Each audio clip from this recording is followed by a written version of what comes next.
Don't adjust your TV screens, your monitors, your laptops, or personal cellular devices. It's Tuesday, but the Flex Zone Podcast is back after an excellent holiday weekend for another action-packed filled episode. And you know, when we come out on Tuesday nights, we bring out the Titans. A major illustrious guest returning to the Flex Zone Podcast. Can't wait to talk to him. Of course, we're going to talk about those conference finals as Boston is headed to the NBA Finals. And we got a tie game at halftime in the West. Will it be another sweep or will the series extend? We'll talk about that. Another legend passes away. We'll quickly recap the life of Bill Walton. And of course, we got that Ravens talk. We got that O's talk. And of course, we drive down 95 to take a look at those Commanders. It's the Flex Zone Podcast. You guys know what it is. Special Tuesday night edition, but it's still episode 442. Make sure you slam dunk that subscribe button. Lay up that like button, backdrop the bell. You know the vibes. Every day of the week, new content. It's the only place giving you sports how you want it when you need it. Episode 442 coming to you right after this.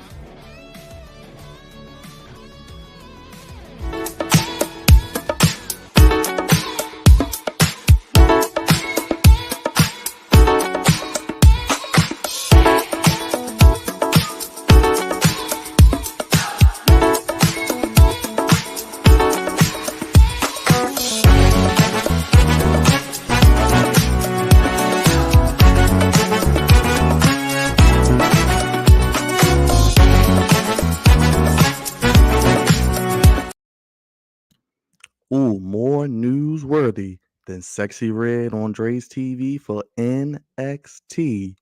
It's the Flex Zone Podcast, fellas. Only place giving you sports how you want it. When you need it. Episode 442. You know what it do. Number one sports podcast in all the land. Hit it a sports podcast table. Throw your ones up. Acknowledge us as we were working this holiday weekend. We appreciate all you guys being on all the live streams and all the videos this past week and appreciate the continued support.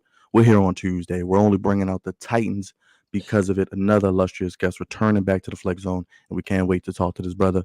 Twitter, Instagram, the Flex Zone 1, and of course, podcast is on TikTok, the Flex Zone Podcast. And as always, you can follow us at those platforms and on the email tip, theflexzone1@gmail.com, if you want to be a part of what we do here on the podcast. God's favorite host. The crew is all here. Let's get to it. Enough about myself, but you already know, batting leadoff is a social media producer, the man who makes the streams pristine, Big Raj. He had a fun weekend. He was at the cookouts, he was at Jimmy's, and he was watching the events with us here. And as always, it was this. No bread, no water, just me. Finish him, Daddy. Oh, man, I did finish it too, man. I finished it last night. That steak, oh, my goodness. It was fantastic. I had a great weekend, great cookout, great food, great family. And now we get to do this show with the Flex Zone family with our great guest, Cordell. Can't wait. Let's get it cracking. Let's get it rocking. This next man is the voice of reason. He's the captain of the Goofy Show. He's the Commandalorian. And Cravante, for tonight, we got to play the song because not only for you, but your fellow Commandalorian brother in arms, baby. Those haters can't stand us. Left hand up. Commanders. We fight for RDC. Who are we? The Commanders. Jam. Oh, jam. Cravante, baby. Listen, y'all got to chill out at some point. And it's about to be the dog days of sports. Y'all got to chill out. I don't know if we talked to Cordell about if he liked that song or not. If we talked about it already, I need to refresh it. I'm like, yo, we got to get something new. Got to get something new. But it is a Tuesday night instead of a Monday night because of the lavish holiday with all the good food and good eats. But we found a way to get to link up and get a good people show with a great guest as well. So I can't wait to get started. Last but not least, Flex on Messiah, captain of the ship, the co-patriarch along with Cravante Bebe, the tribal chief, the Flex on Messiah, and the captain of the Sexy Red Fan Club, the Pride of the East Side, Savior Misbehavior, Mr. Morgan State University, Mr. Boss Ohio University, Drizzy Dre. What's going on, brother? Acknowledge me.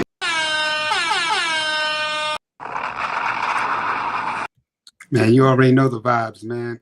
Look, pull my lower third up, man. Oh, I got you, brother. There you go. Yeah, because tonight, Sexy Red Boy, she is on NXT, and I'm loving it. Well, I'm glad Hey, you're loving Ray, it. run me them chips, yo. Run me them chips, yo. That's what I want. Run me them chips up there. Let's get to it, fellas. I mean, we got an illustrious guest. We don't want to keep him. Get it sexy. He's back on the Flex Zone podcast. You can check him out on 105.7 The Fan. You can check out his show, Shaking It Up Sports Weeknights. You can check him out also with our friend Rita Hubbard on the Winning Drive podcast, wherever you get your podcast. And of course, you can follow him on the Twitter. No, I would not call it X, at Cordell Woodland. He's back. He's also, most importantly, HBCU grad, Morgan State alumni. And he's so gracious with his time to join us back here on the Flex Zone podcast. Put your hands together and do what you got to do. Show this man some love. The one, the only, Cordell Woodland from 105.7 The Fan is back on the Flex Zone podcast. Put your hands together, everybody, as he's joining us. Cordell, what is up, my brother? What's up, fellas? How y'all doing, man? Appreciate y'all having me. Appreciate you, my brother. Appreciate you being here. No, yes, hey, only the big bomb for you, my brother, man. How you feeling? First of all, a lot has happened in your life since we last talked to you. Great things. If you want to, give a little peek behind the curtain and let the people know how to keep up with you, man, as always. Yeah, man. You can follow me on Instagram or Twitter at Cordell Woodland. Definitely blessed for sure. Every day I wake up, it's a blessing, and God's just continue to, allow me to live out my dreams and working in the sports industry, covering these great teams that I'm able to cover, and he's blessing me, even outside of my professional life. Got my son, got a 1-year-old, got my fiance. We're engaged to get married next year in April. So definitely a lot of positive things happening. Big shout out to the Woodland family. Just wanted to show you guys some love. Yes, appreciate you taking some time. I know you got a busy schedule, so we appreciate you giving some time. We're not gonna waste too much of your time, Cordell. How you feeling, man? What's going on? Let's start with the Ravens, man. OTAs are going on. I know we're kind of getting into that time where we get to the dog days, like we mentioned.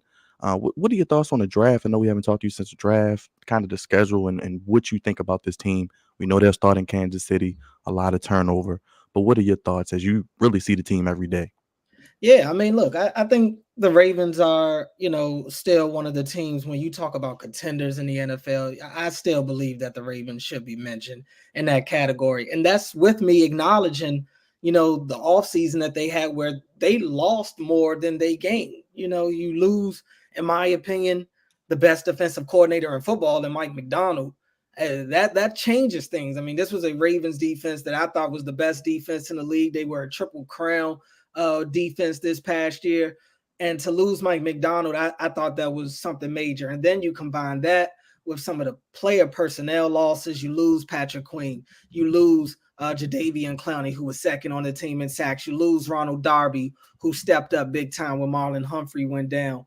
You lose 3 of your starting offensive linemen. You know what I'm saying? Like it's major changes. But all that to say, I still think this is a team that, as when you look at the top part of this roster, when you look at the best players on this team, we're talking about not just the best players on this team, but the best players in the league.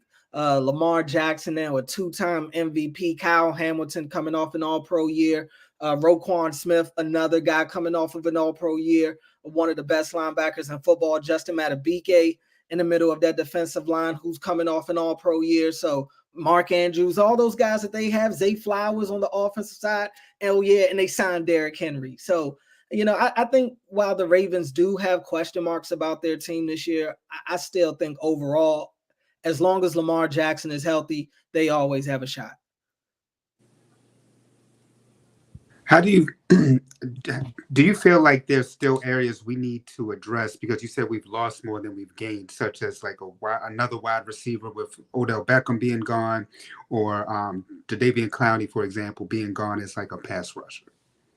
Yeah, I mean the pass rush is a little concerning to me. I'm not gonna lie. You lose Clowney, like I mentioned, second on the team in sacks. You did get Kyle Van Noy back. That was good. Clowney is the one that hurts, though. If I'm being honest, like if I had to pick between those two guys, it would have been Clowney that would have been back.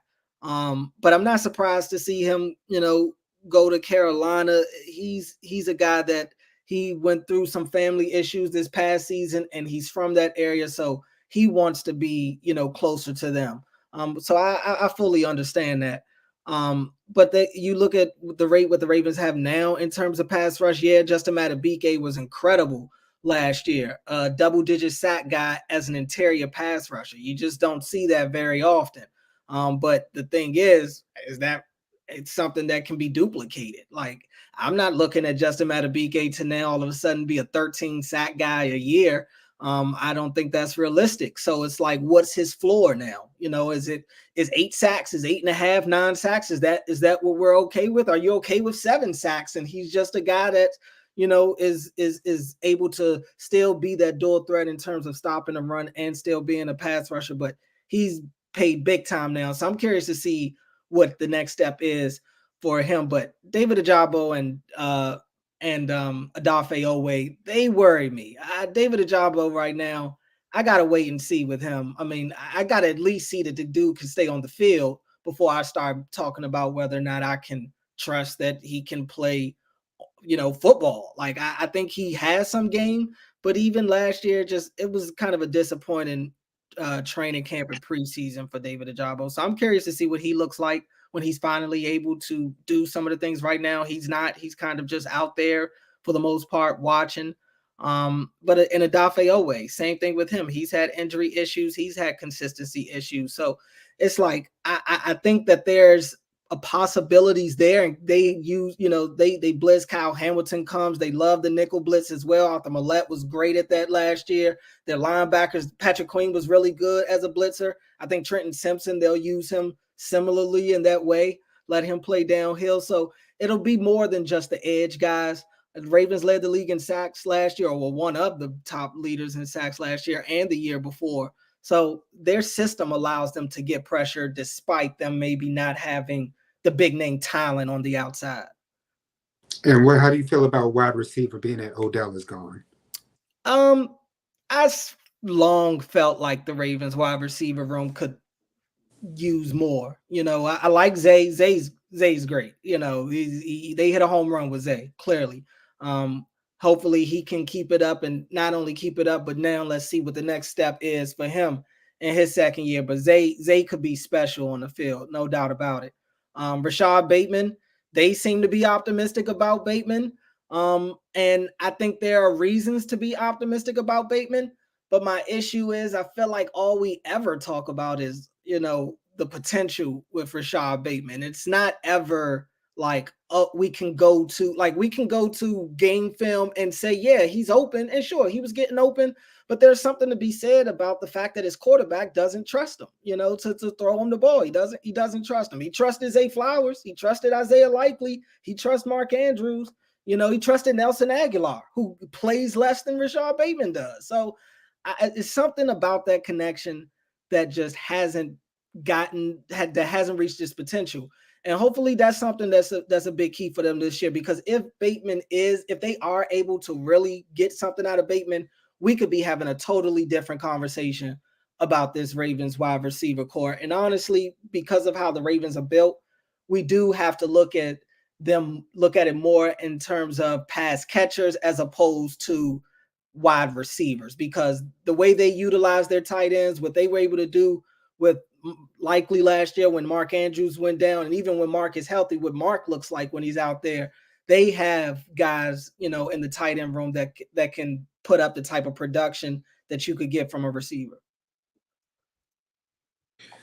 What are your thoughts on Derrick Henry being added to the roster? I'm pretty sure you've seen him up close and personal. Mm-hmm.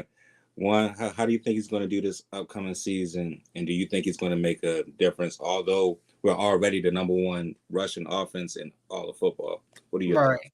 I mean, and that's the thing. I think that Henry thing, like I think there are people that are looking at this move, and the only way it'll be justified for them is if the Ravens end up having somehow a better rushing attack than they had before when they didn't have the names of Derrick Henry. When they're out there with Gus Edwards and Dobbins whenever he's healthy, or Justice Hill and Keaton Mitchell and those guys that were there last year. And honestly, the way that I feel like I'm looking at this is, number one, I feel like this move is a move that's set in place to save John Harbaugh from John Harbaugh. It's kind of to keep them from abandoning the run the way that they have and deep in the postseason, which has gotten them in trouble. And the thing is, it's like, yeah, I can't condone giving any running backs in general. I think they had combined with 6 carries in the championship game last year, 3 each.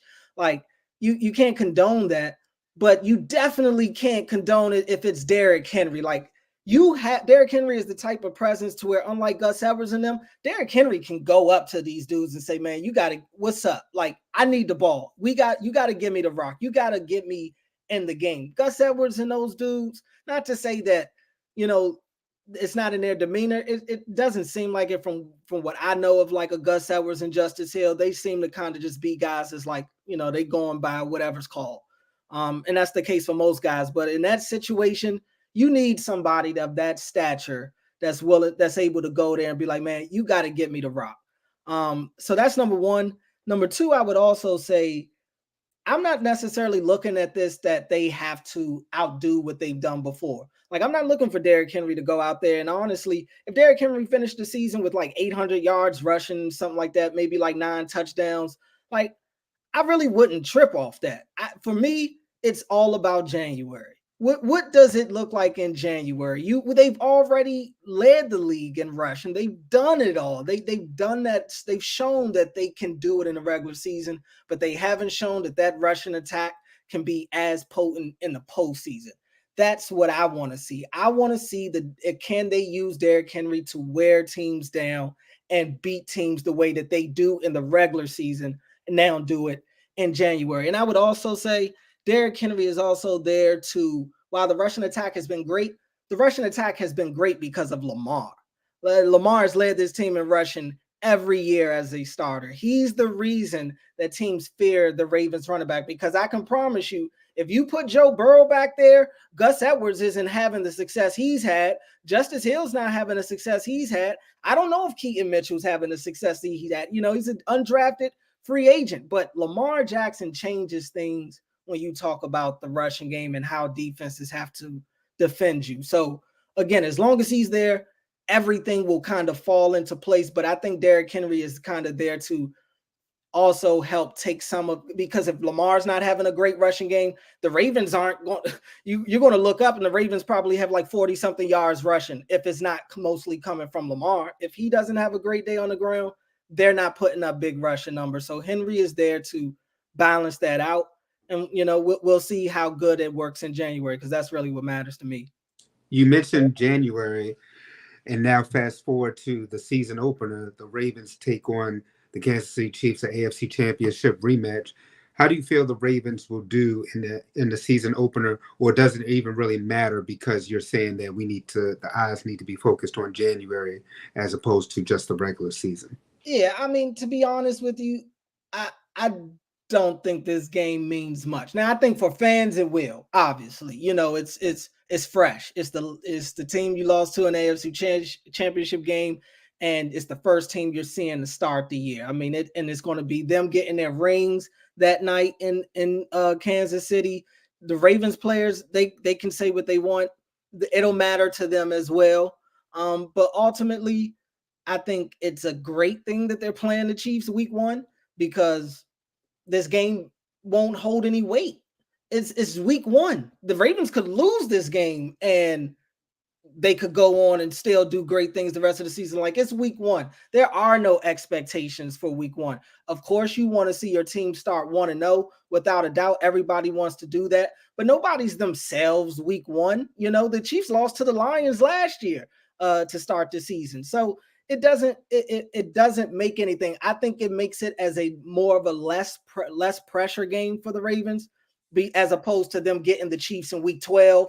And now it's built up. Now you're expecting both teams to kind of be peaking at that point of the year. Right now, week 1 is kind of just like, you know, you're just starting the year. You're just getting out there, and it's a big game, sure, because it's the game that you have that week. But ultimately, I think that this is a great situation for the Ravens because it's no pressure. And honestly, the Ravens are usually really good in September. I want to say, and I may be wrong, but I want to say Lamar has won Player of the Month, the AFC Player of the Month, the last 2 years in September. So they usually come out very hot to start the year. The Chiefs sometimes come out sluggish. They did this past year. So I don't put a lot of stock into this game, but I definitely understand why there will be people that will. You don't put a lot of stock, even though they're 4-1 against the Chiefs? No, because again, you know, for that 4-1, what does that mean when it's all on the line? You know, if you're not going to beat them, when that the pass record doesn't really mean much to me. A regular season, the Ravens, I've seen the Ravens beat the Chiefs in the regular season before. You know, it's about what really matters. A team like the Ravens they've shown they're going to get to the postseason with their eyes closed. Like, the regular season stuff, it just doesn't appeal to me anymore. This team has, and I could promise you out at the Castle, it's all they care about is January 2. They care about winning games during the regular season for sure, but they know they are judged by what they do in the postseason. That's all that matters right now, honestly. And with that said, with the offensive line, we have 3 new pieces, possibly that's going to be replacing, you know, John Simpson and some of the other guys. What do you think about Roger Rosengarten, Ben Cleveland, and Andrew Voorhees taking over those 3 spots? Yeah, I mean, you know, it's that right now they're shuffling the offensive line. They're trying different things. So, you know, they'll have, let's say they have those guys out there with the first unit, and then maybe a few minutes later they'll swap out a couple of guys and they'll just start mixing and matching. They're still trying to figure out what group gels the best, you know, with each other. But those guys specifically, you know, I'm still getting a look at Roger. You know, we've gotten to see him a couple of times, rookie mini camp, and, you know, a couple of these OTA practices. I mean, he looks solid. He looks the part. But they're not in pads right now. And that's one of the areas that's definitely hard to kind of judge this time of year, because it's more so they're just showing that they know their assignment as opposed to, you know, actually doing what they have to do at that position. But, you know, I think they have high hopes for Roger. They definitely like him. I know that much. They went into the draft with high views of Roger of Rosengarten. So I think that's somebody that they're hoping that can kind of be a plug and play guy for them this year. We'll see. Ben Cleveland is kind of now or never for Ben Cleveland, you know. But the good thing is the Ravens have the last 2 years have kind of found that guard that's in a similar situation. Remember, Ben Powers was like that. Ben Powers was kind of the guy that hadn't shown anything, and then he gets in that last year and he goes and makes himself a lot of money to go now play out in Denver. John Simpson, a guy last year. John Simpson wasn't great. You know, I'm not going to sit here and make it seem like John Simpson was great last year, but he was serviceable. He hit the post every week. He started every game, and he was somebody that made them feel like they could rely on him. And now he goes, and now the Jets, in my opinion, have overpaid for him, but he goes and makes himself somebody out in New York. So they're hoping that they can kind of keep that going with Ben Cleveland. And for his sake, hopefully he can, because if he can't, you know, they'll probably keep him around, because right now they need as much depth as they can get on that offensive line. So I don't think I would kind of be surprised if Ben Cleveland is a guy that's cut as we go into the season and they start finalizing the roster. But we'll see. I forget who the other guy was you asked me about. Andrew Voorhees. Andrew Voorhees, yeah, and that's another one. I mean, you know, he was out all last year. with his injury that he had going into the draft. We've seen now he looks good. I will acknowledge that with Voorhees in terms of just where he is physically right now and how he's worked his way back. He does actually look really good. He was out there with them in rookie minicamp, and he's been out there every OTA practice that I've been at, and he's running well. He's a big guy. He's definitely got the size and he can move. So if he can show that, he can stay healthy and stuff like that, I think he's a guy that may turn out to be, maybe at least out of the three that we just talked about, he could potentially be the guy that maybe gives them more bang for their buck.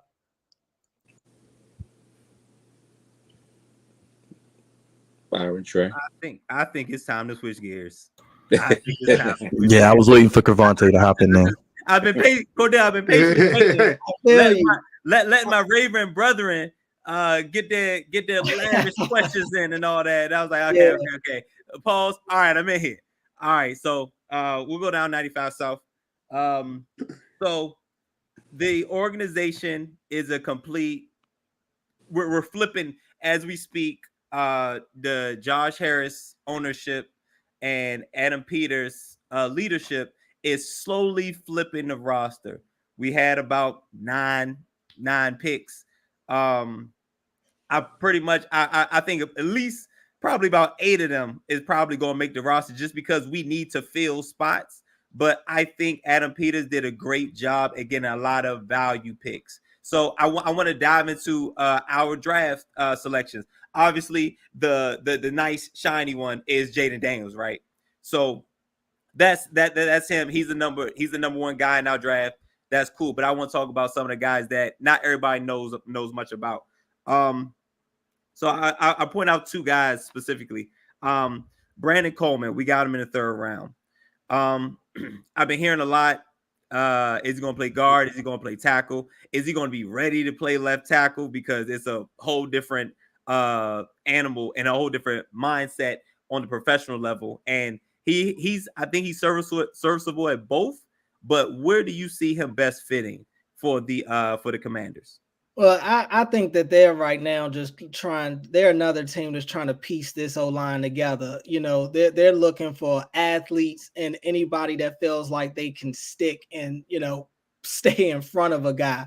I think most likely he probably gets a look at tackle because they're going to give all those guys a look at the tackle positions. I think whoever they deem necessary, they're going to give them a look at tackle because you got a new toy back there. You know what I'm saying? You have to be able to solidify that position.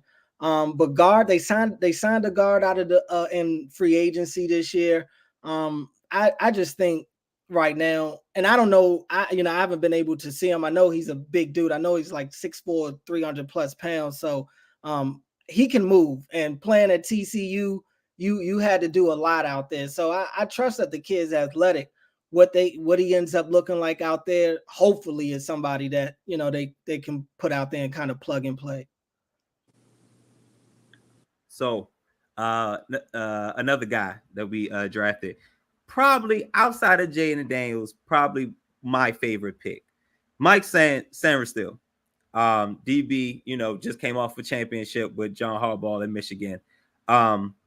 He's a dog. He's an absolute dog. One of the team captains, and that seems to be one of the trends that Adam Peters and Dan Quinn was looking at when picking players, looking at guys who were captains or were in leadership roles. And Mike Sanderstill is definitely a captain on that championship team. I think he's going to start in that nickel as the 3rd corner. What does he bring? What can he bring to this Commanders secondary? Well, hopefully he brings turnovers because they need them desperately. I mean, they need somebody that can make some game-changing plays because that was the whole thing with Forbes last year. Yep. And, we saw that just wasn't the case. And I'm not out on Forbes the way some people are. I'm trying to be patient with the kid. I'm praying that he's got something in the tank this year because we still kind of need that to hit. But I like this pick. I think in terms of them, like you mentioned, going after the team captains, it's clear that they're trying to get guys in this locker room that are hard workers and have some sort of standard for themselves. If you listen to a couple of these dudes that have been around talk about this team in the past couple of years, they felt like it was too many dudes in that locker room that simply just didn't care enough, that didn't want to work hard, that didn't care about the outcomes, that were just happy to be in the league. So I think that they are clearly looking for guys that are driven, that can kind of not only self-motivate, but motivate others as well. But I, like I said, if he can bring turnovers, that right there is a huge boost, because they need anybody on the as much as I love Cam Curl, I think that was one of the big reasons why Cam is gone, because Cam didn't make any game-changing plays. It just is what it is. So if he can show he can do that, then I think that dude would be definitely worth it. Now, I do not like the idea of Emmanuel Forbes punt returning, kick returning. It's just rumors right now, and I'm sure, like you said, we trying everything right now just to see what guys can do. But I'm not, and he has put on a little bit of weight. I hear he's about 180-ish, right now. But that's not the guy. I'm not sure if I want him necessarily returning kicks. How much should we look into this rumor, and should it just be a grain of salt? Right now, I think a lot of things should be a grain of salt. It's OTAs. You're going to see some crazy stuff out there in practices. They're trying stuff right now. They're giving everybody a look at a bunch of different positions. So, the Ravens have done this. I've seen the Ravens, do things with certain players, play them in certain positions, and then you get to like mini camp, and it starts to slim down. Some of that stuff went away. Some of that stuff they're still experimenting with. Same thing entering training camp. So this is just the time of year that they're just, it's very loose. The practices are very loose this time of year. They're not in pads, like I said. So sometimes it's guys having fun. Sometimes it is them, just the coaches wanting to get a look at stuff. But something like that, I wouldn't really put a lot of stock into that right now. If he's still doing that into training camp, all right, then it's probably something we need to pay attention to. All right. Well, surprise pick for the Commanders. A pick that you said, I didn't think about that one, or that's a great pick. Well, it's not one that I didn't think about, but I'm surprised it happened with them to get Luke McCaffrey. Like, I'm a Nebraska fan, so I got to watch Luke play in Nebraska. And I watched this dude play like at least 3 positions. They didn't know what position to put him at. This dude was at times the quarterback. He was the receiver. He was the running back. That dude is a football player. I am beyond excited about Luke McCaffrey. And it seems like so are they, because they pushed that dude as much as any of these other dudes. I mean, you might have thought that he was a first-round pick the way that they post this guy all over their social media and stuff. And as crazy as it may seem, when you start seeing teams push guys like that, that matters. They're kind of telling you what they think of these guys, or what they believe the people outside think of the guy. One of the two. And maybe in this case, it's a little bit of both, because I think everybody, when they hear the McCaffrey name, they get excited. But I've gotten to watch a lot of Luke McCaffrey football, because even once he ended up going to Rice, I kept my eye on him.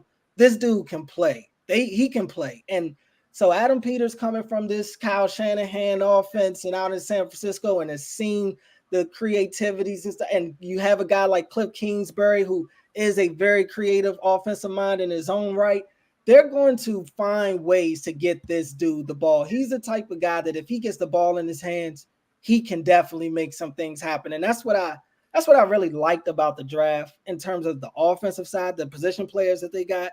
I felt like they got quite a few guys that are versatile in terms of positions, but are also like can make game-changing plays. That they just need people that they haven't had real skill at the skill positions in a while. They finally look like they committed to trying to get some guys in that can really change the game. And hopefully you ask me about Jaden, because I want to talk about Jaden. I do. Go ahead, talk about him. Let's do it. I have one question after Jaden, but let's get into our first pick. Yeah, I mean, look, I've never been more proud to say I'm a fan of this team than when they drafted Jaden Daniels. It's the first thing that I can honestly say in a while, maybe since, extending Terry, but it's been very few things throughout this team's history over the course of the last like 30 years plus that I could say home run. That was brilliant. That was exactly what they were supposed to do. That's what they did with Jaden. They made me proud that night that they didn't screw it up. And I like that everything I've heard from them afterwards, which is usually the case with these teams. They always say, "Oh yeah, that was always the plan." But they, to their credit, I think that you listen to a lot of the things that Adam Peters said throughout the offseason. I feel like he was letting people know what type of quarterback he wanted, and it fit Jaden every time he spoke about it. Everything he was saying. I've got tweets from Jaden's freshman year of me begging the Commanders to get this dude. I mean, I've been in love with this dude as a quarterback from day one. So I am beyond excited for Jaden Daniels and what he I think the type of player he's going to be. I've just watched him grow. And you see the discourse on Twitter as it is every draft season. I'm seeing all these Drake May versus Jaden Daniels debates and people calling him a one-hit wonder and all. I'm like, it's so many people out there that just have no idea what they're talking about. It's mind-blowing. But Jaden is somebody that I'm putting my name on the line for. I think that dude is he's a slam dunk for sure. Last one.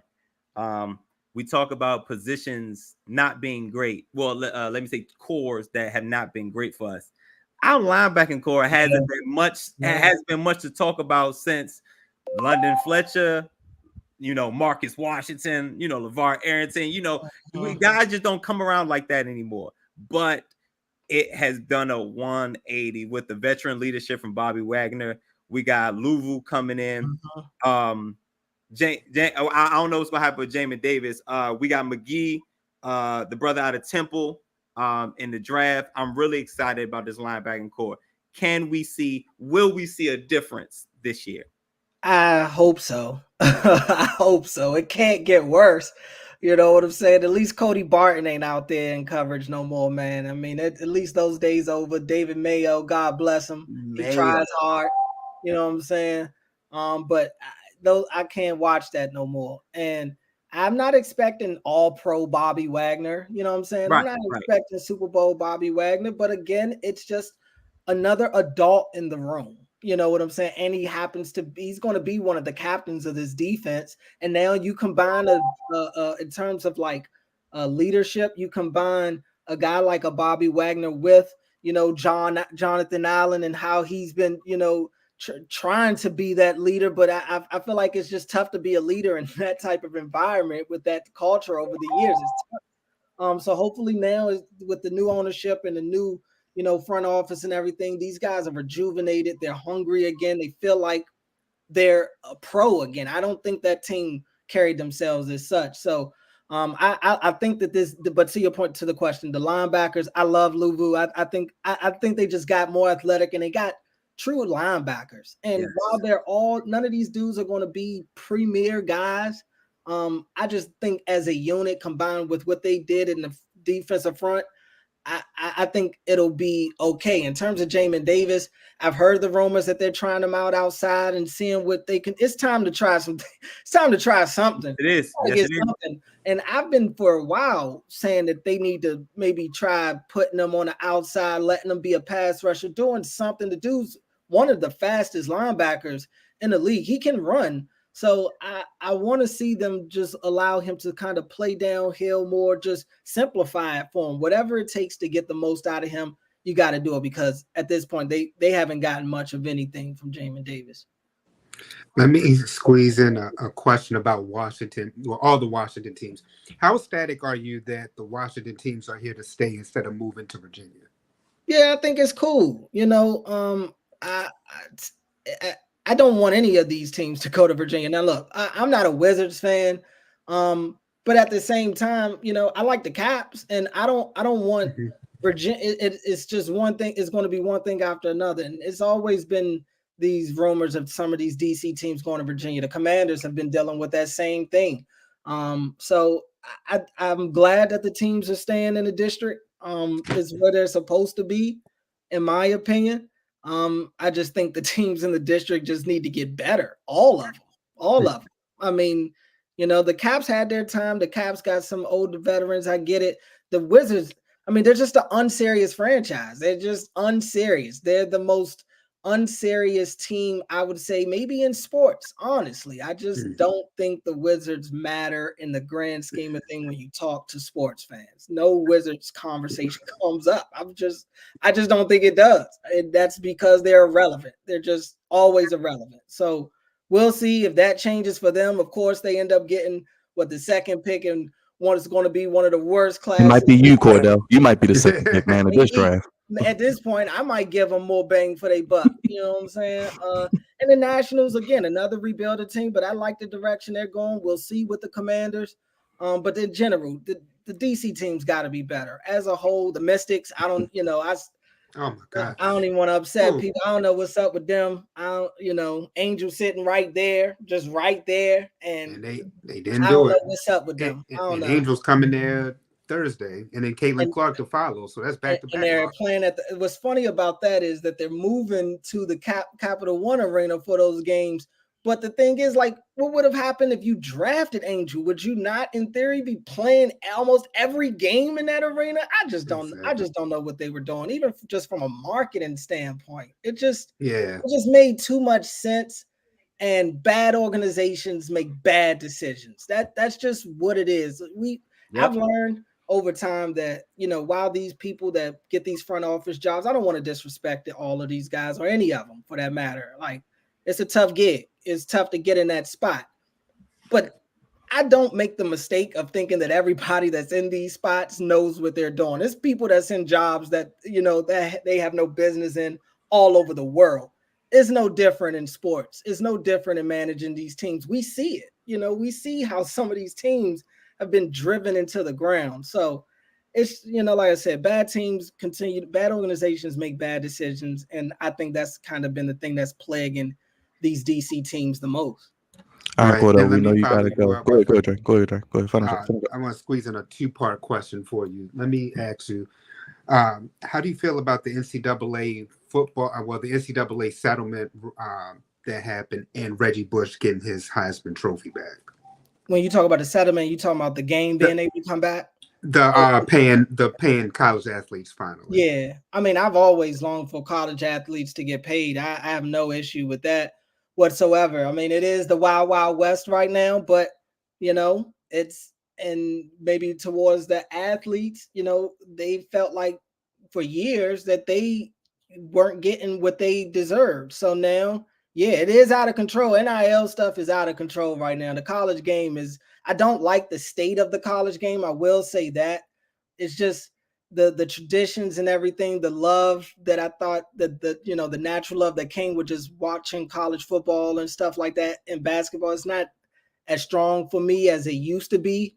But I love the fact that these athletes are getting paid and being able to make money off their likeness and their image and stuff like that. Because, I mean, how many times have we seen during March Madness, they're putting these commercials and stuff together with these players and highlighting the best players in the nation all over these commercials, and these players not seeing a dime from that. Like, so I don't have a problem with it at all. And I'm with Reggie Bush getting the Heisman Trophy. I mean, it's the right thing to do. It's like, what are we doing? Like, Reggie Bush is one of the greatest college football players to ever play. I mean, let alone my lifetime, but in general, Reggie Bush was amazing at USC. So, I mean, when you think about Heisman winners, he's one of the main ones that are going to come to your mind. So they had to do right by Reggie, and I'm glad they did. Cordell, we know you got to go. I just want to hit you with two quick ones. Yeah, man. Who wins the NBA Finals, and will your boy Jimmy Butler be pushed out of Miami? Because I heard him and Pat Riley, a little tension, it seems like. So I'm going to go to the Jimmy thing first. At first, I was concerned about that and their relationship and what's happening. But after a while, I kind of but I had to kind of remind myself that that's how they operate. When Pat came out in that press conference and he's like, Jimmy need to, basically shut his mouth. Don't be talking about, you're not out there. Why are you talking about? I fully believe that Pat Riley told Jimmy that to his face too, or over the phone. Like, I just think that's the relationship they have. You talk about their locker room and stuff like that. The players on the court, they hold each other accountable. They, for better or worse, because we've seen it get bad when Spo and Jimmy was getting into it on the sideline that game. We've seen it overflow, but that's just the relationship they have. Now, that doesn't mean that it can't still go south. It doesn't mean that Jimmy may not steal one out. But I believe that Jimmy will still be there. And I think Miami really suffered by not getting Dame last offseason. And that turned out to really be the move that didn't happen that ended up costing them their season. Even if Jimmy was out there, I wasn't very confident in Miami this year. I just didn't feel it with them. They just, this whole thing of them turning it on as soon as the playoffs start. Yeah, that was cool, but I just didn't see it with them this year. So I think Jimmy stays. I definitely don't think he's going back to Philly. Ain't nothing out there. Like, all this stuff about him going to Philly, I don't buy that at all. Once you pick Tobias Harris over me, it's like, bro, I'm done. That's a bridge has been burned at that point. But in terms of the finals, right now it's a close one out in Dallas. So I think this series is over, basically. Even if Minnesota wins tonight, it's over. I just think I've had to be honest. I've said some critical things about Luka. While I've always maintained I think he's a heck of a talent and an incredible player, I've never felt like his style of play could be successful this time of year. I don't know. He just doesn't seem like the guy that gets the best out of his teammates. But I think him and Kyrie are in a rhythm right now. They at least have figured out how to play with each other.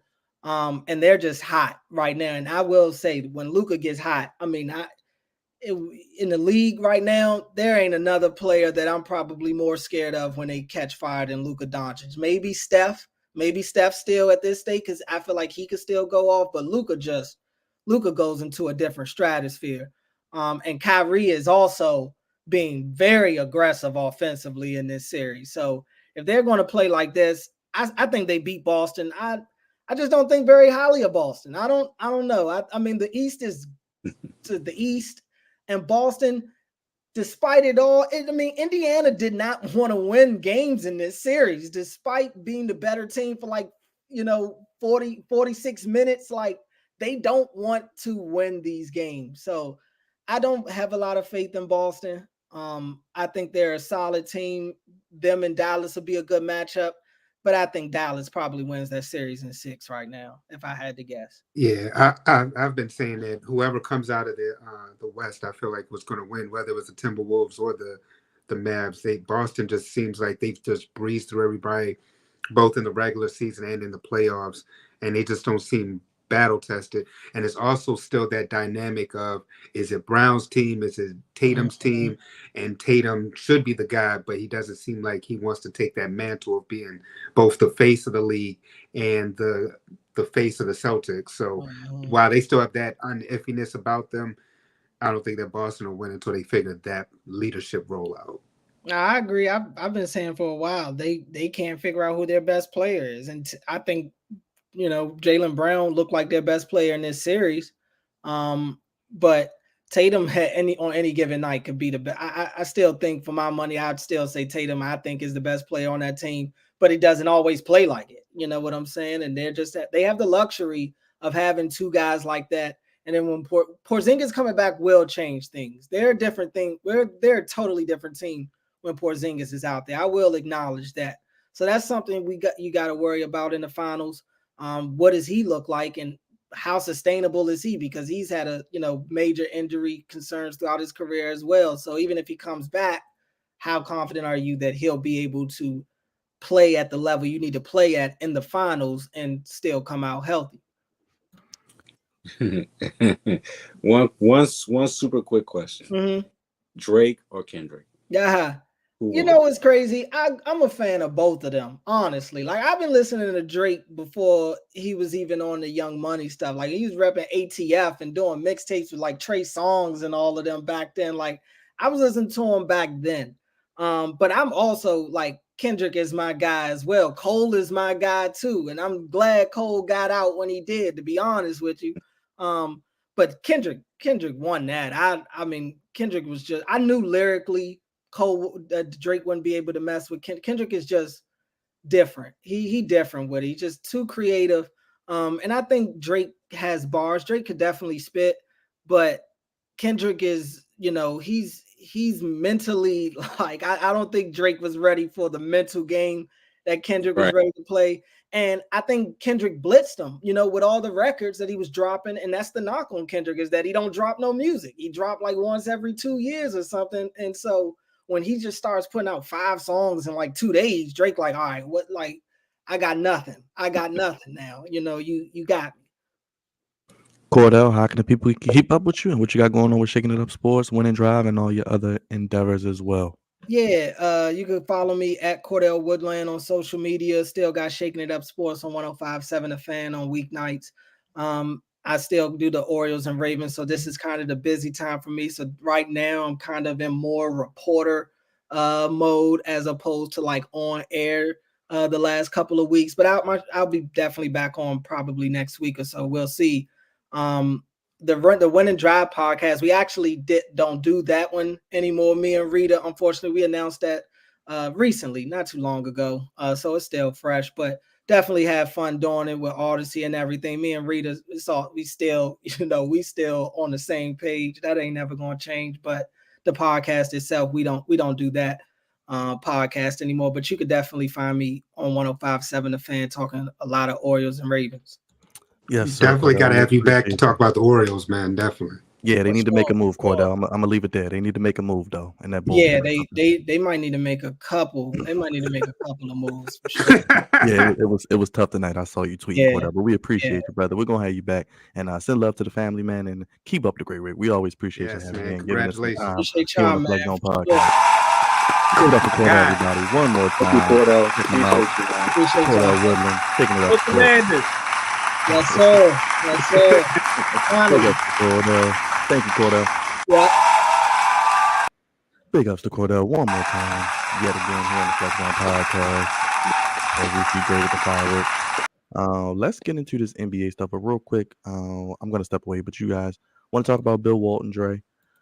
He passed away at age 71. Raj, I know you did a short, but I'll be right back, guys. But you guys can talk about Bill Walton, and then we'll get into the Celtics and the Western Conference Finals. All right, yeah. I mean, let's talk about the great Bill Walton. I mean, the first thing that comes to mind for me, because I'm younger, so I'm not going to sit up there and say that, I remember him playing necessarily, but I do remember. Raj does. No, I don't. I don't. But I do at least remember his voice, and one of the reasons I got into watching the NBA in the first place. I mean, that saying that he had, "Throw it down, big man, throw it down." Like when the big man would just come down like Shaq and just yam that thing. It was nothing like hearing Bill Walton on commentary, and I don't think that there was anything that man couldn't do.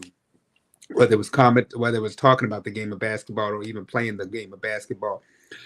Without a shadow of a doubt, Bill Walton is definitely one of the greatest basketball players ever, both collegiate and professionally. Like I said, I didn't get to see him play basketball live, but seeing the old tapes of him at UCLA and to seeing him with the Trailblazers, the Celtics, winning championships with both teams, and this man, just even after his basketball career was over, he was just living life. You could just see that whether when he was young or even when he was older, he was just one of those guys who just was just a joy to see. Like, you just always enjoyed seeing him on television. He was must-see TV, and he'll definitely be missed. And the fact that he still has NBA legacy with his son, Luke Walton, who also played and now has gone on to coaching. He has definitely left his mark on the game of basketball. He'll definitely be missed, and it's a shame. For some reason, he didn't even seem like he was 71. 71 seems so young for him. He's been around so long that you thought that he might have been older, but he didn't, because like I said, he also brought so much life to everything he touched. that you didn't even realize that he's 71 at the same time. So he felt young. He felt younger than 71, but it was just like wow that he was 71. Because he's been around so long that you kind of forget that. But nevertheless, I still will miss Bill Walton, and we have to hold on to the legends and honor them while we can. And I'm glad that they were able to do a documentary on him, which I would encourage a lot of people to check out on ESPN, the 30 for 30 series. Well, I gotta say, my first introduction to Bill Walton was watching the NBA. Playing ball. No, it was No. not. No, it was watching the NBA on NBC in the late '90s and early 2000s. Wow. And Wow. yes, he had that great saying, like "Throw it down, big man, throw it down," which was a staple of his one of his catchphrases. But Bill Walton was a character, man. A very lovable guy. A lot of people love Bill Walton. Um, I've heard stories over the years. He didn't really want to. He didn't originally go into broadcasting because he had a stuttering problem, but he found a way to correct it sometime in the mid '90s and became one of the probably the best commentators on NBA on NBC. But also during his NBA career, I didn't know that he had a bunch of injuries. You know that kind of hampered a lot of his career, especially throughout Portland and the Clippers, and then he went to Boston to finish out his career. But he could have been, a way better player if he didn't have those injuries. So that was another thing that I learned about him. But I also remember him being on Mike and Mike sometimes, and he be having these stories to tell. And I remember one time he was on Mike and Mike. He was on there for maybe like, I don't know, 15 minutes. And for like 15 minutes, he just kept talking. Like they went to a commercial break, they came back, and he was still talking about whatever he was talking about. That joint was the funniest thing ever. Like they played that thing like, I don't know, like a good amount of times. But that joint was hilarious. Bill Walton had a bunch of sayings. He was a very positive person.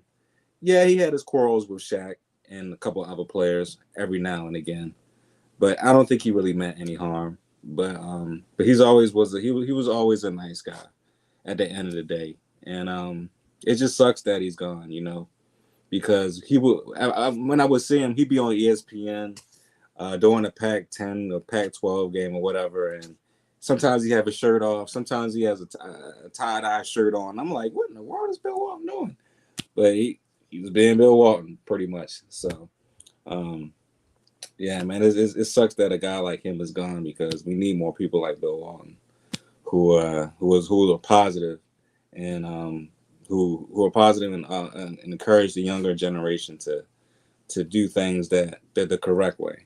So when I heard that he passed, that kind of it sucked yesterday. It really did. It sucked. So to his family, my condolences. But yeah, man, we lost a great legend in Bill Walton yesterday.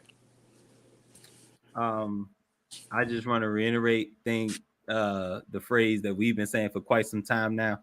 Cancer sucks. Just want to throw that out there.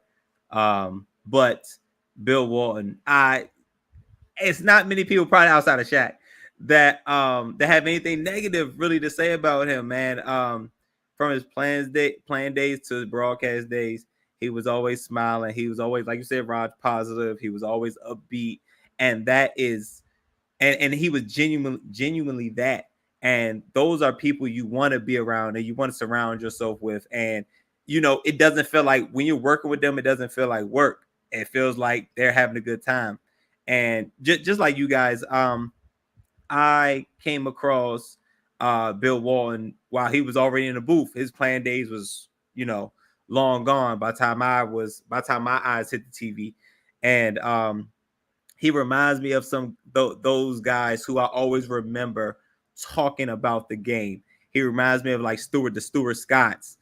He reminds me of John Madden. Like these are guys that had a legit passion for the game, and it showed with their tone, how they talked, what they talked about, and he also he'll throw a couple jokes in there too. you know what I'm saying, Bill Walton had a lot of personality, but I just learned something from Raj about him having a speech problem, a stuttering issue, and being able to overcome that is crazy. I think Shannon Sharp had an issue with that as well. So to see both of them advance, Steve Harvey too. Yeah. right. So that's a big feat because that's a mental game. You know what I'm saying? Like that's not anything to sneeze at, and it's something to very much commend and admire from Mr. Bill Walton. And how many championships do the Portland Trailblazers have? 1. Because of him. And because of him, he in a small market, he won a championship in 1977. Like that's amazing. Like that one banner in the rafters. Now you know they've been to a couple Western Conference finals. But and NBA finals too. Yeah, right. But that one banner that's their claim to fame was from the man Bill Walton himself. He also, it was really him and, as far as like big men, really him and like Kareem, really dominating the game at the time. Now, obviously, Kareem was Kareem or Luau Sender. or Luau Sender at the time, but then it switched over. But dominating, and Bill Walton was still finding a way he was still finding his place and did it in the very small market. And that's also commendable because those things aren't happening anymore. People took pride in staying with the team that is staying with the team through thick and thin and coming out on top. Like it means more. Like that Portland, I believe 77 championship, that means a lot. You know what I'm saying? All championships aren't created equally, but I feel like that Portland championship means a lot more, especially it being the only one in Portland Trailblazers history. But Bill Walton will forever be missed as a man, as a ball player, and in the sporting world. And man, I couldn't imagine the booth with him, the booth in heaven with John Madden, Stuart Scott, and now Bill Walton. Oh, that's a crazy booth, man. That is a crazy booth, man. I'm trying to tell you. And with Stuart Scott could switch between football and basketball, and Bill Walton got basketball, and John Madden got football. It sounds crazy. It would definitely be a movie. It would be a TV series. It would be a docu series. It would be all that. Because those are three great men that had a huge passion for their craft and their sport, and we were blessed. We're all blessed to be able to have witnessed and seen them in action. And man, it's tough, but like Raj said, condolences to his family, friends, and loved ones. And condolences to all the sporting world because we lost a great guy, and he will be missed. Rest in peace to Bill Walton. We'll do a quick moment of silence for him, and we'll get into the conference finals. May he rest in peace. Cavante sent you up there, man. Celtics sweep the Pacers. No surprise they're going back to the finals, second time in 3 years. Halliburton gets hurt. They'll await the winner of the Minnesota-Dallas, and you can kind of transition into that as well, as Minnesota's up 95-90, 4 minutes to go. How are you looking at these conference finals shaping up as we kind of know where we're heading, it looks like? I said it last week. I thought I was saying last week, I thought the Celtics were the better team, and I didn't really think it was close. The Pacers made it, even though they got swept, pretty much all the games were very, very competitive. And hell, they were up in 3 of the games. Big, had a sizable lead. and I think I believe three of the games, but I felt like the experience. I leaned Boston, and it's something to be said about a team that doesn't know they shouldn't be there, and even them playing well because with Halliburton or without Halliburton, they play well. This team was very, very, very competitive, and they could hang. They could definitely hang, but I didn't think they had a shot. I didn't really think they had a puncher's chance against the Boston Celtics. Now I didn't think they was gonna get swept, but to lose the same way multiple times, and I'll probably get into. I think I'll get into a little bit later in Goofies, but the same way. This is like it's like is y'all coach Doc Rivers? What is going on? They peaked expectations, man. Nobody expected. I expected them to get swept.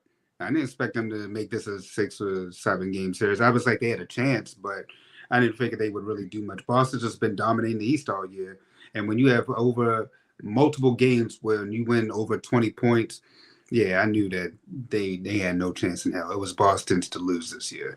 Yeah, definitely. And we've said this before. Boston did not have a hard road. I think they only have 2 losses. Going into the finals, like they didn't really. And those 2, they shouldn't have lost them damn games either. Right. They I think they were head and shoulders better than everybody in the East.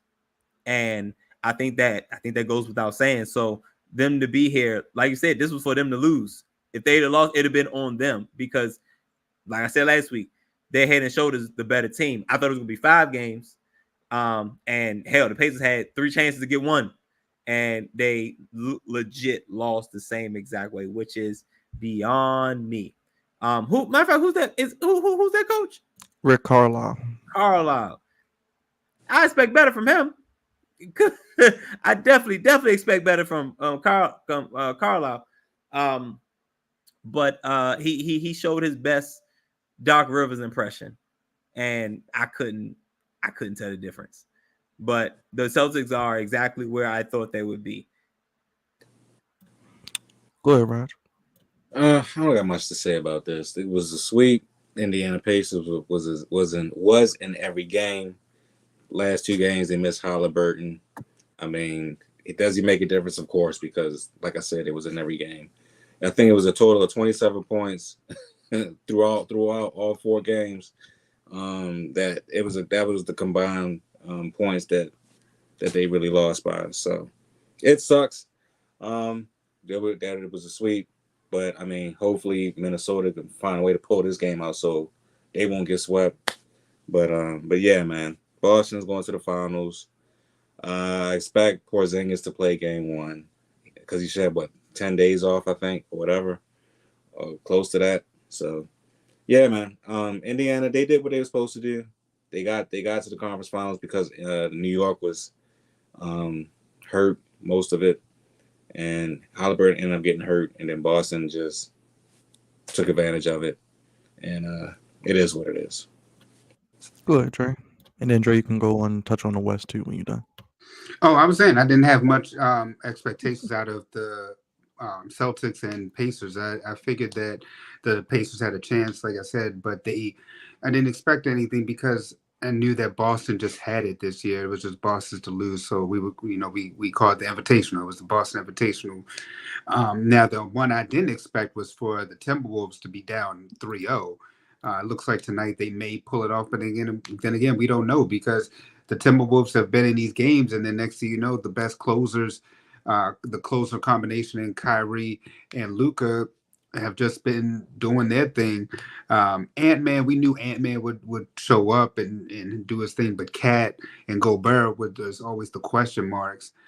So the Timberwolves look like they're on the peak, but they may be missing another piece and may need to get rid of Cat. We'll see what the offseason brings and what move that they can make. But Ant loves Cat, so he might stay. We don't know what's going to happen. But I don't mind, I don't mind Boston playing either team in the finals. Like I said before, I think that Boston's going to lose, but then again, you never know. Boston could shock us, so we'll have to see what happens. But as far as right now, that's the one that shocks me more so, the Western Conference Finals, and that the fact that it may be a gentleman's sweep. Yeah, Anthony Towns flirting with a triple-double tonight. I think he's 1 assist shy. Cavante, your thoughts on the West? You on mute? I'm sorry. You said Towns was flirting with triple double. Edwards, 25, 10, and 9, I think. Well, 27, 10, and 9 now. Yep, and Luka actually has a triple double. He just he fouled gets out, it. so he ain't gonna get it. Dang. That's unfortunate. I'm surprised. Like Dre said, I'm surprised that they're down 0-3, but then I'm not, because again, we talk about experience. Kyrie and Luka been there. Luka's been in the conference finals. Kyrie has been in multiple Eastern Conference Finals with LeBron, and in the days and LeBron days. So, it's a lot. Again, I always lean on experience, and I thought the Timberwolves could pull this series off because they were playing exceptional basketball and they took down Goliath. But I think this is the time where, when it gets deeper into the playoffs, the stars really show, and the guys who really do this, they pop out and they continue to do this. Luka and Kyrie is two of the best closers. Not just they are the two best closers in Dallas, but arguably the two best closers in the league. And it could be either. It could go either way with either Luka or Kyrie. So it's not like you could really double either one of them, because then you're leaving one of them. You're leaving somebody open, and dare not it be Kyrie or Luka, depending on whoever you choose to double. You have to be very strategic on when you do that. But kind of like what Cordell was saying, I didn't think Luka's gameplay would get him a championship, but Dallas has a legit squad, and I really didn't see it. I ain't gonna hold you. I really didn't see it. The trade deadline made all the difference, man. Shout out to PJ. PJ's been contributing. They're more well-rounded than I gave them credit for. And you're right, Dre, about the deadline. They made the necessary moves. And shout out to Jason Kidd, man. I always liked J Kidd as a head coach. Now I didn't like how things ended in Milwaukee, and that's why it took him so long to get another head coaching gig. But I always thought Jason Kidd was a good head coach. I like point guard head coaches because they see everything, because they've seen everything. So he's been doing a hell of a job managing these players and managing two really prolific stars. So if the game is close in Dallas, I'm going to lean Dallas because they got two guys that can close. And Luka did his signature move at the end of last game, and I was like, God dang, that's just unfortunate. But the T-Wolves look like the Pacers. They look inexperienced, had leads, and squandered them away. It's literally like the same thing, except the Pacers didn't have their star guy, and Minnesota did. Who does? Because they are. It looked like it might be another. It looked like it might be another game in this series. Hopefully, because that's gonna be a long time without basketball. So let's try to get one more, so at least cut it down to under a week. But yeah, I'm surprised that I thought the series could go 7, and it doesn't look like it is. Go ahead, Raj, real quick.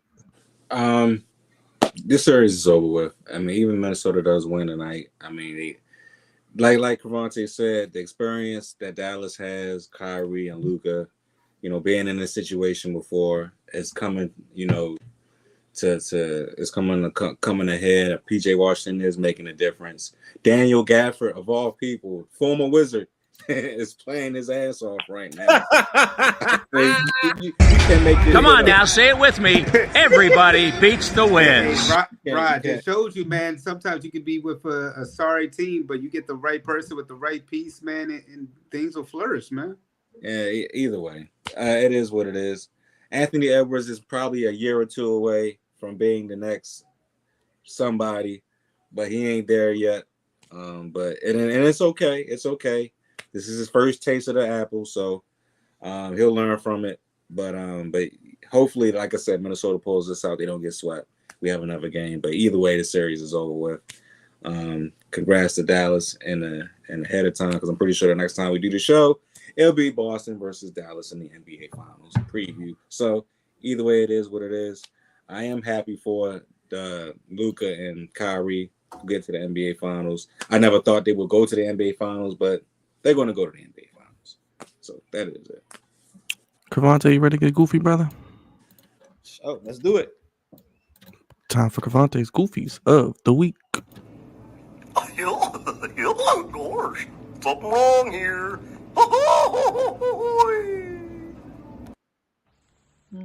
Well, now that's goofy. Yeah, Jam. Oh, Jam.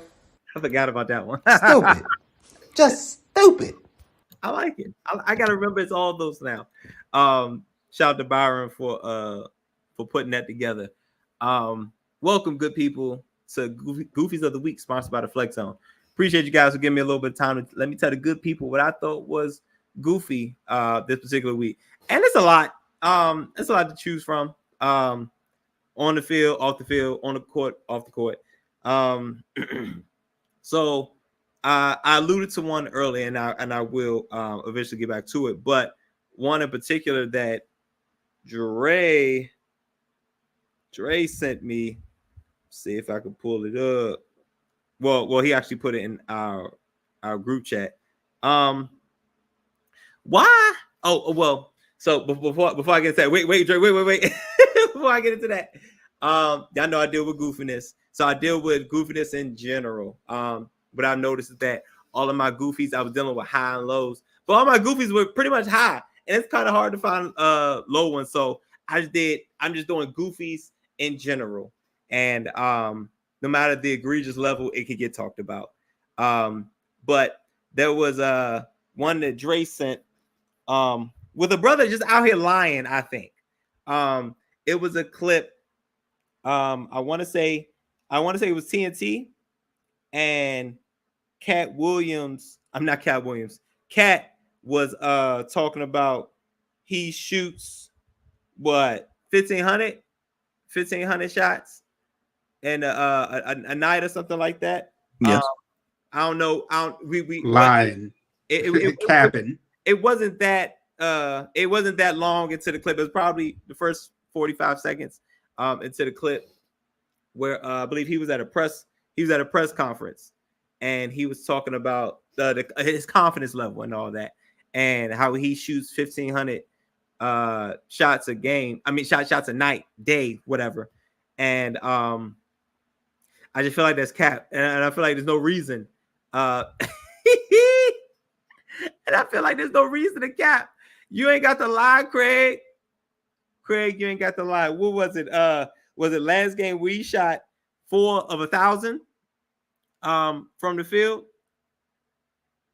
Let me see. This is game like 4 for 32 in the series coming into tonight. So 4 for 32 total. And you've been you telling me you shooting 1,500 shots a game. Find it hard to believe, brother. I find it hard to believe. Now, maybe to his point, maybe the confidence level isn't there, but 1,500 sounds a little cappish, if you ask me. And to have that type of performance, the inconsistency in his performances shows cap. It seems like it's cap. And Cat, you ain't got the lie. You ain't got the lie, Cat. Why you lying, bro? Why you gotta lie so much? You don't have to. Just tell the truth. You've been shooting a lot of shots, but putting a number on it changes things a whole lot. And you ain't got a cap. You ain't got a cap like that, brother. And now,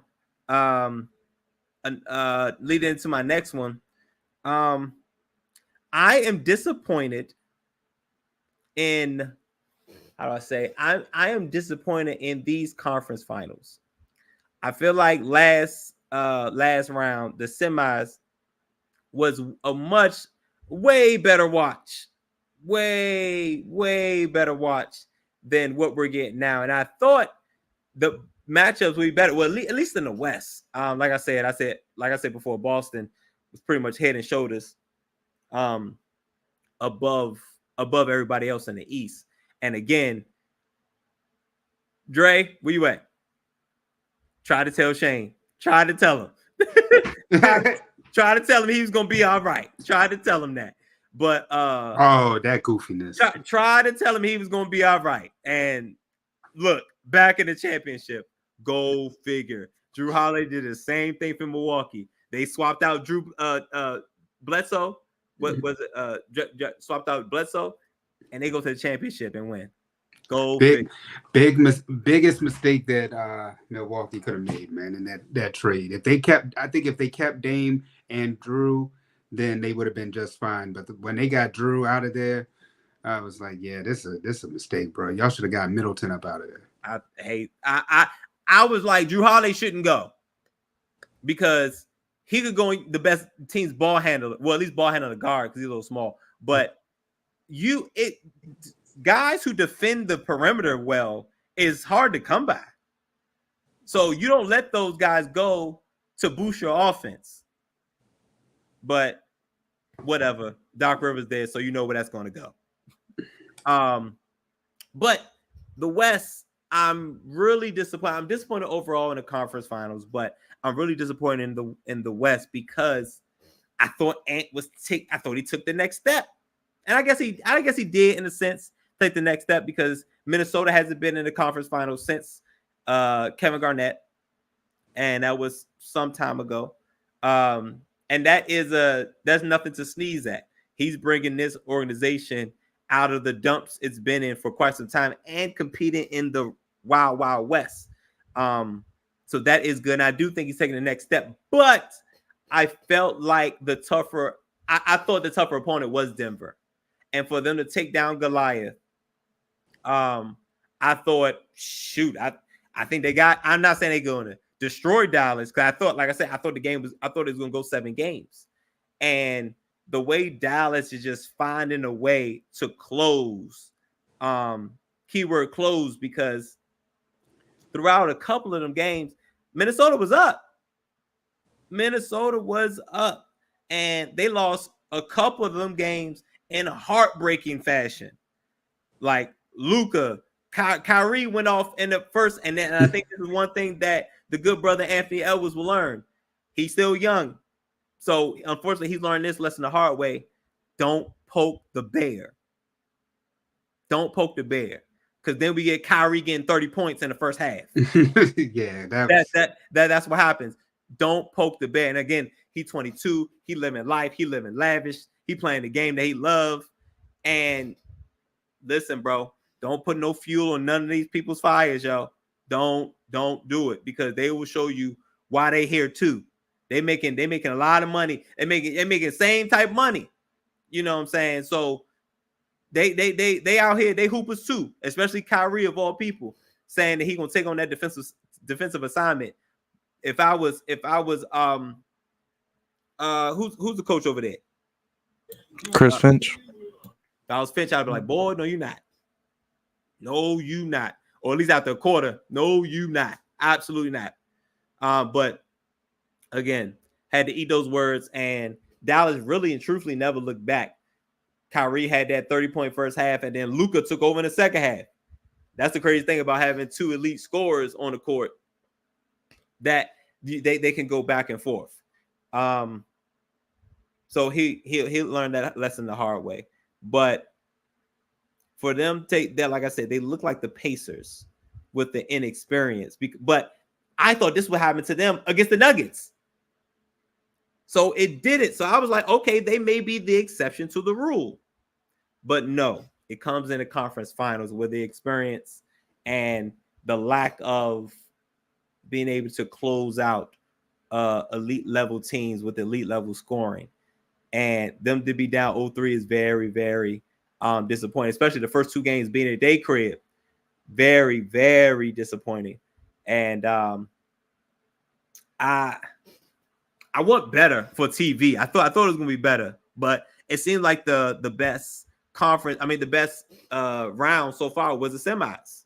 I think that was the best one. Now we getting conference finals sweeps and potential gentleman sweeps.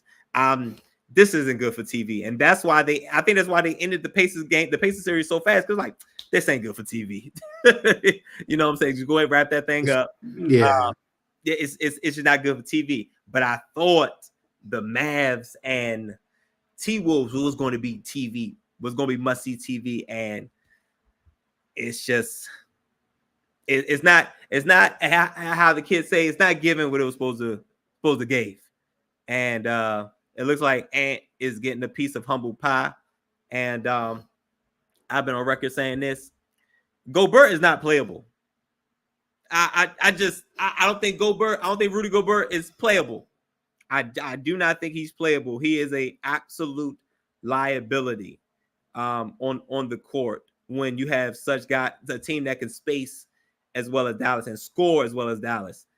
You ain't put Rudy Gobert is getting put in the pick and roll. If I'm Luka or Kyrie, Gobert's on the court. Yep, come up here, set this pick. Switch if you want. Because Gobert is going to get simmered, cooked, baked, put in the oven on 350. Forget it, 400 preheat. He's not playable, and he is the weak link for the Minnesota Timberwolves, and they are exposing it. It's really, really, really, truthfully unfortunate. I had one more, but I'm not gonna get into it because it's still a developing story, and that was about the whole Bronny situation. But we're not gonna talk about it right now. But I probably will later on to see how his draft process goes. I guess it's his rest of his NBA development process go, because at this point he ain't going back to USC or college in general. But those are my goofies of the week. Y'all know my line. There's a thin line between goofy and great, and these conference finals, it ain't it. Of course. Something wrong here. Jam. Oh, jam. Stupid. Just stupid. Drizzy Dre, episode 442 in the books. What can they expect for episode 443? More greatness from us. That's what they can expect, man. This is another great episode. No upcoming guests that I can think about, but with the NBA Finals looming, you never know who might want to appear. Executive producer, the man himself, the patriarch, Andre Melton. Senior producer and co-patriarch, Cravante Bebe, captain of the Goofy ship, the Commandalorian himself. Check on those goofies. We'll have more goofies for you. Of course, social media producer, Big Raj, the meat man. Raj, what we got going on social media and what they need to do if they're watching this? Everybody that's on Facebook or Twitter, please come over to the Let the Song podcast on YouTube. Hit the subscribe and like button. That's where our majority of all of our content is. So please, if you're over on Facebook or X, come over to YouTube, hit the like and subscribe button. I guarantee you will not be disappointed, because everything is over there that you need, and we're going to have more content. So stay tuned. Be live tomorrow for AEW, the fallout from Double or Nothing. MJF is back. Looks like they're doing a House of the Dragon promotion. Oh, that was goofy. Who gets set on fire this week? We'll see what happens. Then we head towards Clash at the Castle and Forbidden Door in the world of wrestling. So June will be another big month for the Flex Zone podcast. On Place Fellas Give Me Sports. How you want it? When you need it. Throw your ones up, acknowledge the head of the sports podcast table. As always, remember, it is Flex Zone. The Flex Zone's house. Hit that like button, hit the subscribe button, hit the bell. Big shout out again to Cordell. Check him out. Follow Cordell at Cordell Woodland, and check him out on Shaking Up Sports on 105.7 The Fan. And I think that's pretty much all we got today. Twitter, Instagram, the Flex Zone 1, and the Flex Zone Podcast on TikTok. And as always, we'll be back live on our regularly scheduled time, Mondays at 10 p.m. And all hearts and minds clear, fellas. I think that's all we got tonight. This was one of our biggest, as far as like ratings and numbers. It was crazy. It was crazy show. Shout out to Cordell, man, bringing some folks over, man. I seen that little eye with that number next to it was very high. And shout out to Engraven as well. For sure. Yeah, shout out to our boy Engraven and Miss Queen. Yes, I did see Engraven was in here. Shout out to Miss Queen. I talked to her earlier. So big ups to everybody in the chat as always. It's the only place giving you sports how you want it, fellas. When you need it. Episode 443, Monday night, finals preview. And maybe we'll get into some other sports topics. We'll see what comes up between now and then, but it'll be an NBA heavy show. We'll talk about the rumor and innuendo as well in the NBA, as the Lakers may have a coach, or do they have a coach? They don't. We'll see what happens. But it's the Flex On Podcast for Dre, Cavante, and Raj, God's favorite host, signing off. Have a good night, everybody. Thank you guys for watching. Peace. Peace.